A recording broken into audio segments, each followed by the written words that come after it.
I live in a city located in a valley with lots of smaller towns up the hills and mountains around, so it's part of the local culture for teenagers and young adults to visit these smaller areas during the winter to drink, smoke weed, and hang out with their friends. My uncle bought a house in one of these areas, so eventually I decided to get the keys and spend a weekend there with 5 of my friends. The house has 2 big bedrooms with 3 beds each and a lot of extra mattresses. At night, we decided at some point to go back inside and just chill, watching TV. But since the living room had no sofas yet, we brought some mattresses from the bedrooms and just used them. One of my friends, Victor, decided to go out to smoke, and after some minutes, we hear someone knocking at the window just behind us. Everyone got scared for a second, but just looked at the window and said things like, "Oh shit, it's just Victor." But since we're sitting on mattresses close to the ground, it wasn't easy to see clearly who was at the window. And since the person just stood there, looking straight at one of the girls, I got up to check. I saw a man who somehow looked a lot like my friend, but a bit more fat and older than him. As I came to the conclusion that it was a stranger, I froze while looking at him and him looking back at me when I said, "It's not Victor." Everyone else also froze and looked at me waiting for a reaction, but all I could think was to ask what he wanted. He just stood there for a second and asked, "There's a bar nearby, and we need a drummer to play with our band. Is any of your friends a drummer by any chance?" Which, weirdly enough, I am. But I just told him no, and after some extra long seconds looking at us, he left.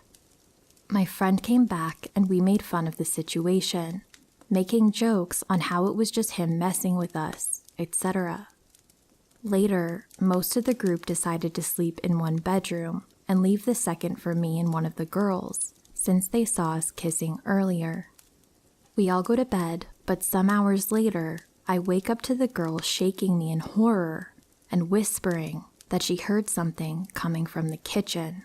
So I get up, tell her to lock the bedroom when I leave, and go check the sounds like the moron who always dies first in films. As I pass by the second bedroom, I think about calling someone else to join me, but as soon as I see them all sleeping, I hear something at the kitchen's window. I quickly move there in silence, check around, and as soon as I find and grab a knife, the door opens right in front of me. It was the same guy. I knew it was no joke since I just saw my friend sleeping. It probably took like 5 to 10 seconds of us staring at each other, but it felt like an eternity. While still holding the door handle, he made a slow movement with the other hand towards something under his shirt, which was probably a gun or a knife.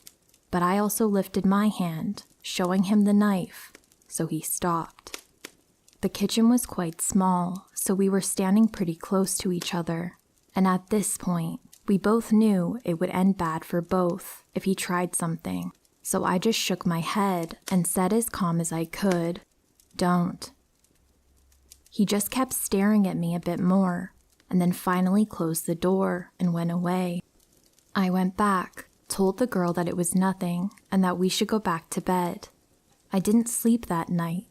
We left early in the morning, and I made sure to ask my uncle and cousins if they ever received any weird visits there. They said that the only person who ever goes there at night is the old neighbor when his wife doesn't let him arrive drunk at home, so he grabs my uncle's rocking chair to sleep until he gets sober. Now every year, my friends talk about spending another weekend there, but I always make an excuse, so we never go through that again, and they never know what happened.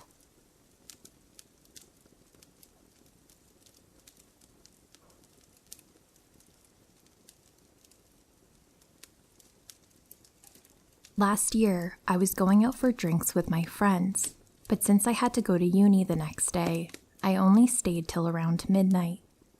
My boyfriend promised to pick me up and go home with me because I don't like to take the subway alone at night.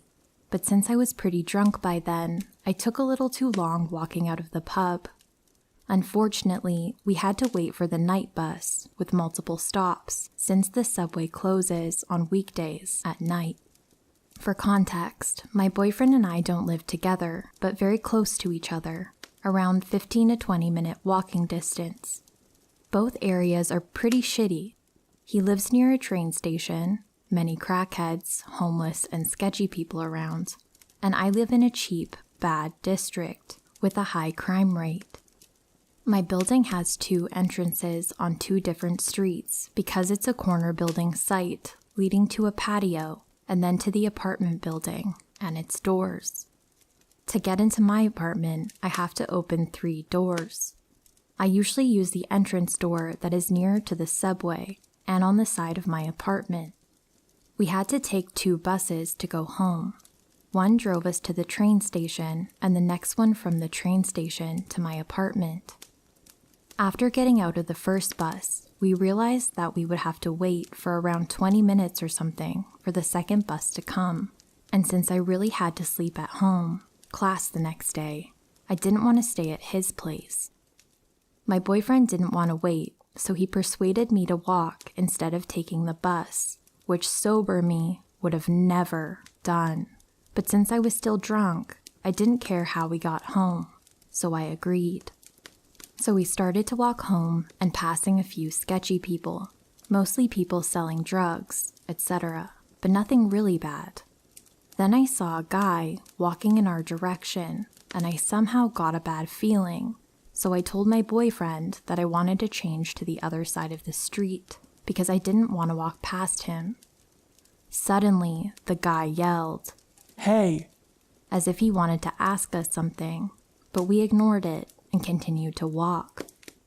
He got louder and louder until he started to yell. I could see from the corner of my eye that he was coming over, so I whispered, "Run," to my boyfriend, took his hand, and ran the fastest I could while he was chasing us. We ran, and then made a turn to the right, the street where I live, and hid. It seemed like he was gone, so I took my keys out and we started running towards my building, taking the other entrance of my building that I normally didn't use. As I was trying to open the door, my boyfriend started panicking, throwing me inside the patio and closing the door aggressively, and then pushing me into the building. He explained that the guy came running from the other side of the street, meaning he took a shortcut, probably thinking that we were going to run to the other subway bus stops. If we had taken the other entrance, he would have been clearly the faster one. Being in shock, we unfortunately didn't call the police, which I regret. I stopped going out for drinks and clubbing for half a year after this, and slept at my boyfriend's place for 2 weeks, because I was scared that he would come back. I think the worst thing about this is that he really wanted to get us for whatever reason. I still want to know why he chased us for so long. 2 weeks later, a girl a few streets away was raped in front of her building by a guy who chased her home. I wonder if it was the same guy or just a coincidence.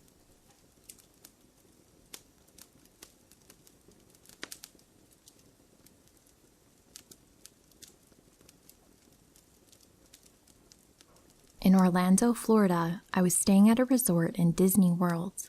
I was sitting outside on the steps on the courtyard. A man approached me. We were the only 2 people in the vicinity. The man did not look like a resort guest.